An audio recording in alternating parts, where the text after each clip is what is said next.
안녕하세요. 전 결혼한 지 7년 차, 이혼 소송 중인 여자입니다. 남편과 저는 2년 연애 끝에 결혼했어요. 제 남편은 참 착한 사람이에요. 누가 부탁하면 쉽게 거절 못하고, 남 잘 챙기고, 일도 성실하죠. 그런데요, 이 남편한테는 결혼 전부터 꾸준히 연락해온 여자 사람 친구가 하나 있어요. 대학교 동기, 이름은 지은이래요. 처음엔 그냥 그런가 보다 했어요. 누구나 친구는 있을 수 있잖아요. 근데 그 친구 너무 자주 연락해요. 심심할 때마다 남편을 불러내고 술 마시고 싶을 때, 영화 보고 싶을 때, 회사 일 힘들다고 하소연할 때 늘 제 남편을 찾더라고요. 어느 날 지은이와 우연히 셋이 만나는 일이 생겼어요. 그 자리에서 제가 말했죠. 지은 씨, 내 남편은 결혼한 사람이잖아요. 연락 좀 그만해요. 가끔 보면 너무 자주 하는 것 같아요. 불쾌한 마음을 최대한 숨기고 장난 반 진담 반으로 이야기했죠. 정상적인 사람이라면 알아들을 테니까요. 그런데 웬걸요? 하하, 언니 저희 사이 질투하시는 거예요? 아, 언니보다 제가 민수 더 오래 알았는데 어색하게 왜 이러세요? 결혼 전에 제가 먼저 친구였어요. 언니가 너무 예민하신 거 아니에요? 라며 제가 한 말에 당황스러움이나 부끄러운 기색은 하나도 없이 오히려 기세등등하게 말하는 거예요. 남편은 옆에서 허허허하며 헛웃음을 치고 있고요. 얼굴이 빨개진 건 저였습니다. 그날 밤 저는 울면서 남편에게 말했어요. 당신 친구 정말 너무한 거 아니야? 어떻게 나한테 그런 식으로 말할 수 있어? 그리고 당신은 왜 옆에서 가만히 듣고만 있었어? 그런데 남편은요. 에이, 괜한 걸로 예민하게 굴지 마. 지은이는 그냥 친구야. 결혼 전부터 당신도 알고 있었잖아. 근데 갑자기 왜 그래? 그걸 못 받아들이면 당신 그릇이 작은 거야. 하 남편에게 더 이상 할 말이 없더라고요. 그날 밤 저는 잠을 이룰 수가 없었어요. 배신감과 분노로 온몸이 부들부들 떨렸죠. 그리고 생각했어요. 말로 해서 안 되면 나도 똑같이 해야겠다고. 저도 남사친이 왜 없겠어요? 그동안 남편 신경 쓰여서 연락도 잘 안 하던 대학 동기, 회사 동료들, 갑자기 제가 엄청 친한 척 연락하기 시작했어요. 남편 보란듯이 깔깔거리며 통화하고, 대학 동창이 잠깐 보자는데 나갔다 올게. 아, 남자긴 한데 그냥 친구야, 알지? 라며 주말 저녁에 휙 나가버렸죠. 처음엔 그래?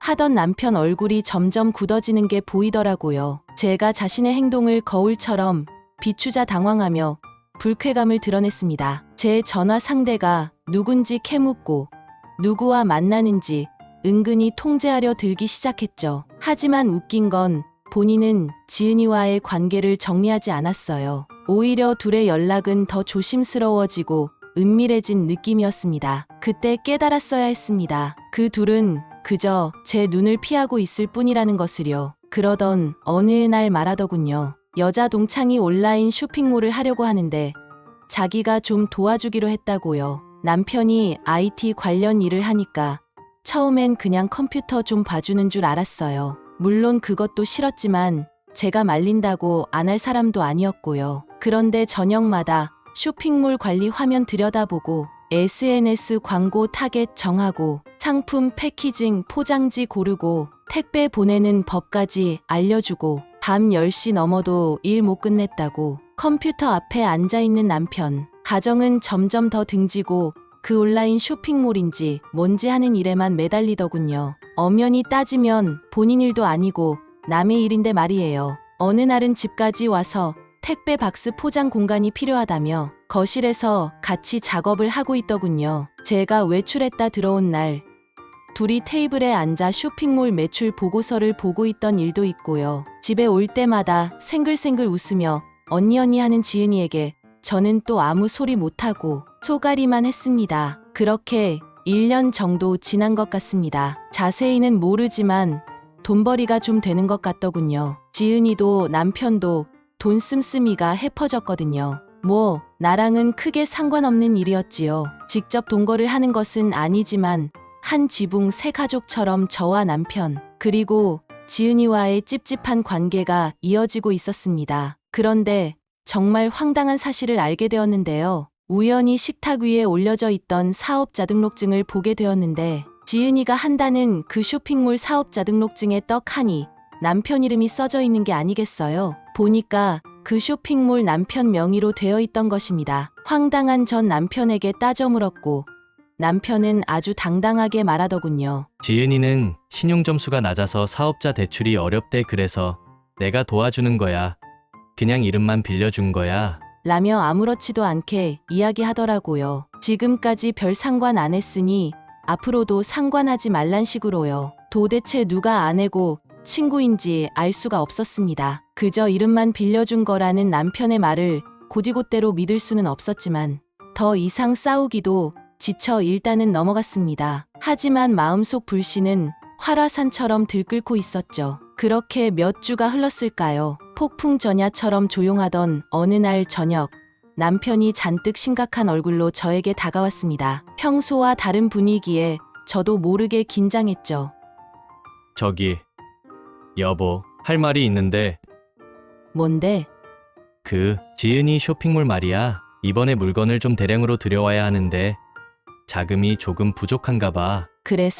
그래서 말인데 혹시 우리 전세자금 대출 남은 한도 좀 더 받아서 그걸로 잠깐만 돌렸으면 안 될까? 금방 갚을 수 있어. 이번 물건만 잘 팔면 마진이 꽤 괜찮거든. 저는 제 귀를 의심했습니다. 지금 뭐라고 하는 거지? 우리 전세자금 대출! 그건 우리가 밤낮 없이 일해서 겨우 마련한 우리 집, 우리 보금자리의 기반인데 그걸 저 여자 사업 자금으로 쓰자고? 미쳤어? 지금 제정신이야? 그건 우리 돈이야. 그리고 당신 명의로 된 사업이라며. 왜 우리 전세 자금을 거기에 써? 저도 모르게 목소리가 높아졌습니다. 하지만 남편은 적반하장이었어요. 아니, 내 명의로 되어 있으니 결국 우리 사업이나 마찬가지지. 당신은 왜 그렇게 속이 좁아? 지은이가 어렵다는데 친구로서 좀 도와줄 수도 있는 거 아니야? 그리고 어차피 대출 더 받아서 잠깐 쓰는 건데 뭐가 문제야? 금방 몇 배로 불려서 갚는다니까. 뭐? 우리 사업? 당신 미쳤구나. 나 몰래 그 여자랑 사업 벌여놓고 이제 와서 우리 집까지 거덜낼 셈이야? 당신한테 나는 뭐야? 지은이 뒤치다꺼리나 해주는 사람이야? 말 함부로 하지 마. 당신이야말로 왜 이렇게 이기적이야? 내가 내 이름으로 사업 좀 하겠다는데 아내가 되어서 응원은 못 해줄 망정. 그 순간 저는 깨달았습니다. 아, 이 사람은 정말 아니구나. 나를 아내로, 인생의 동반자로 생각하지 않는구나. 나 몰래 여자친구와 사업을 벌이고 그 리스크를 아무렇지도 않게 나와 우리 가정에 떠넘기려는 이기적인 사람이구나. 이름만 빌려준 거라던 말은 새빨간 거짓말이었고 그는 이미 깊숙이 그 사업에 발을 담그고 심지어 우리 부부의 공동 재산까지 끌어들일 생각을 하고 있었던 겁니다. 그의 눈에는 저에 대한 미안함이나 존중은 조금도 찾아볼 수 없었어요. 오직 자신과 지은이의 사업 성공에 대한 욕심과 그것을 반대하는 저에 대한 짜증만이 가득했죠. 더 이상 이 사람과 미래를 함께할 수 없다는 확신이 온몸의 세포 하나하나를 꿰뚫는 것 같았습니다. 온몸에 힘이 빠지면서 동시에 차갑고 단단한 결심이 제 안에서 굳어지는 것을 느꼈습니다. 저는 곧바로 이혼 전문 변호사를 찾아갔습니다. 변호사님은 제 이야기를 들으시고는 차분하지만 단호하게 말씀하셨죠. 남편분 명의로 사업체가 되어 있고 지은 씨가 공동 운영자로 되어 있더라도 너무 걱정하지 마십시오. 우리나라 민법상 혼인 기간 중에 부부 공동의 노력으로 형성된 재산은 명의와 상관없이 부부 공동 재산으로 보아 재산분할 대상이 됩니다.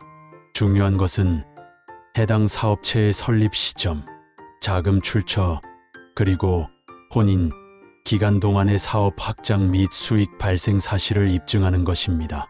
변호사님의 조언에 따라 저는 철저하게 증거를 수집했습니다. 그리고 이혼 소송을 진행했죠. 남편은 노발대발하며 난리가 났는데 특히 재산분할에 그 쇼핑몰도 포함되어 있는 걸 보고 아주 생난리를 치더군요. 남편은 결혼 전부터 지은이가 하던 사업의 이름만 빌려준 것이라며 우기고 사업 수익 대부분은 지은이의 노력이라며 재산분할 대상이 되는 부부 공동재산이 아닌 특유재산 또는 제3자의 재산이라고 주장했습니다. 언니 하며 만날 때마다 생글생글 웃던 지은이는 저를 노려보며 악담을 퍼붓기도 했죠. 하지만 저는 변호사님과 함께 법정에서 당당히 맞섰습니다. 사업체 설립 시점이 명백히 혼인 기간 중이며 초기 자본금 일부가 내 남편의 급여에서 흘러 들어갔고 무엇보다 남편이 사업 운영에 실질적으로 관여했음을 입증했습니다. 또한